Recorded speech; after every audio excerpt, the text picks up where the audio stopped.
I have with me Michael Ayala. He's the director at Tradition Energy and Energy Advisor. Michael, thank you very much for joining us. Thank you for having me. Michael, what are the prevalent issues in today's energy market in Texas? I would say there's two that I would want to make mention of. The first one being the nodal transition. We are moving from a zonal market to a nodal market, and that has just taken place in December, just last week. So there's a lot of different changes that are coming about. Each supplier, each electricity supplier is handling that differently.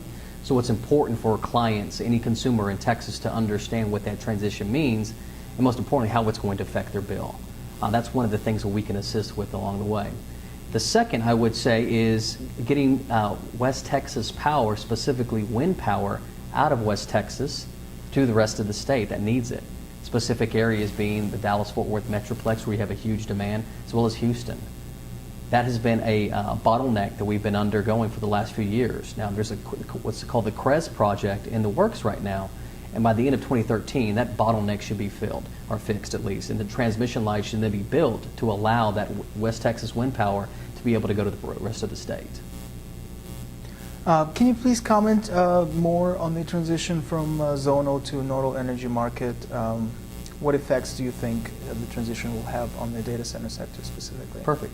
Yeah, so in a quick synopsis of what's taking place is Texas in the past has operated off of 4 zones. A north zone, a south zone, a Houston zone, and a west zone. And when you had any settlements, you were based upon those zones. So the easiest way to understand this nodal transition is you take Dallas-Fort Worth, for example, right? And you have a data center in downtown Dallas, for example, right? Yet they're paying the exact same price for all of the components that go into their energy charge as someone, let's say in East Texas, and let's say Paris, Texas, where there's a power plant in their backyard, okay?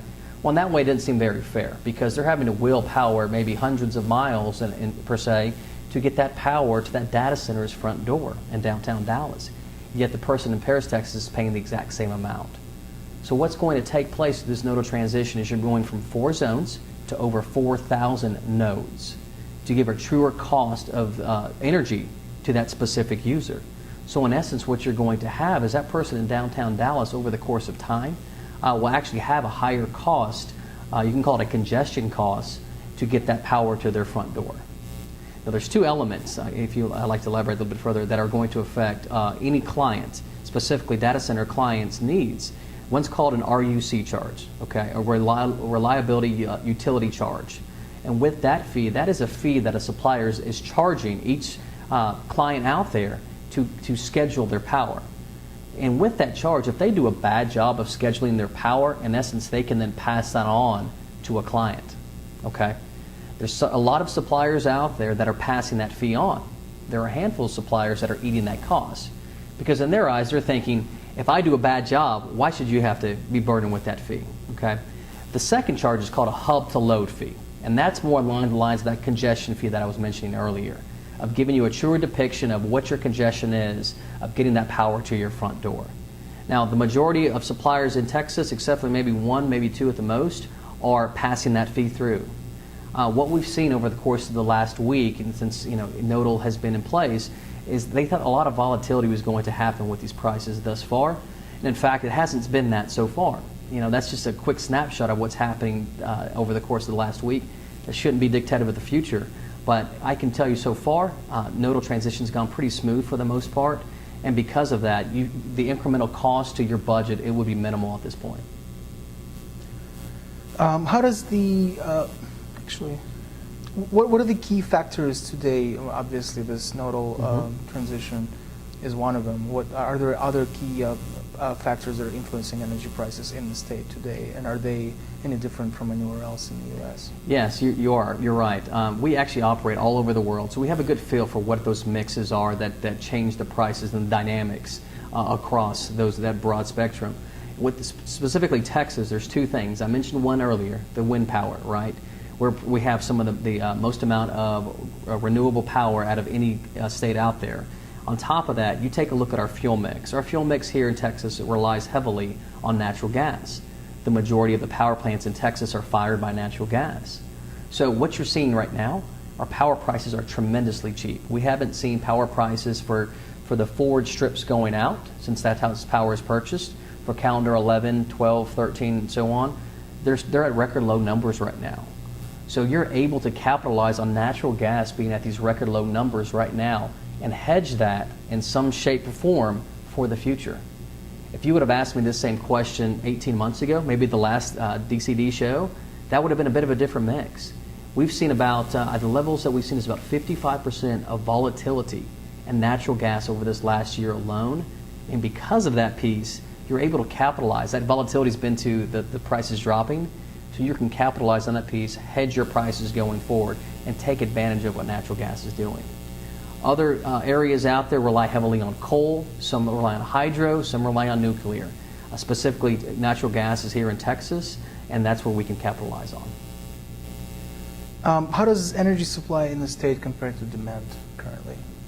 That's a great question. And this is probably being affected everywhere, and we've seen this because we deal with very large users internationally, like I mentioned earlier. But I'll talk specifically some numbers here in Texas. What you're seeing right now is ERCOT, the governing body here in Texas, likes to maintain at least a 15%, what's called a reserve margin, in place at all times. And that's to secure against any type of brownouts, blackouts that could come into play due to just unexpected changes in the marketplace, right? And because of that, what we've been experiencing lately is a lot of the users, a lot of large users, specifically in the manufacturing industry, have pulled back dramatically. Now, what you experienced this past year in 2010, the reserve margin jumped to almost 22%, okay? Because of that large influx, you're seeing people that are more willing, have a risk tolerance to be on more variable type products, benefiting from that. So we're seeing variable type products in the 3.5, 4 cent range, to where, again, my comment earlier, a year, 2 years ago, that would have been double the cost. Because of those things that come into play, that's what we have to be able to take advantage of, but then have a strategy built in place to protect you for the future. To my same point on this is reserve margins at 22%, close to 22% for this year. The projection for Texas over the next 5 years is it's supposed to drop down to close to 10% by 2015 because of the vast amount of growth that Texas is undergoing, and it's hard for us to keep up from a generation standpoint with that demand. Does the supply and demand dynamic vary from region to region within Texas? It does, and I would think the best example that I can use on that is what we mentioned with West Texas, where you don't have as many consumers out there in West Texas. So if you're able to then be on a variable or index type product out there, there are time intervals where you're not paying anything for power. It's absolutely free. Because if the wind's blowing tremendously out there and it's stuck out in West Texas, it has nowhere to go. So there truly is no market. And until this CREZ project is in place in the beginning of 2013, when we had the transmission lines to get that power out of West Texas, you're going to experience that. You have areas in the South Zone, closer to the border area, where it's hard for them to wheel power there. Tremendous amount of congestion in Houston. So it really depends on where you are geographically in Texas to know what that impact is. Are large data center operators here, or perhaps an operator that's looking at the market, are they able to quickly sign large multi-megawatt deals in Texas and get the capacity provision to their sites fairly quickly? Yes. I think one of the beauty pieces of deregulation in Texas is exactly what you just mentioned. Is it really is dependent upon that specific client on how quickly they can maneuver on their end to get things figured out to put that in place. And we have done deals before where we can bring the market to a client in a matter of a couple of days. If they decide that that's the best solution for them, we can do even a priority move-in, which then allows the power to be turned on the very next day. So it's that quickly. Michael, thank you very much. Yeah, thank you for the time.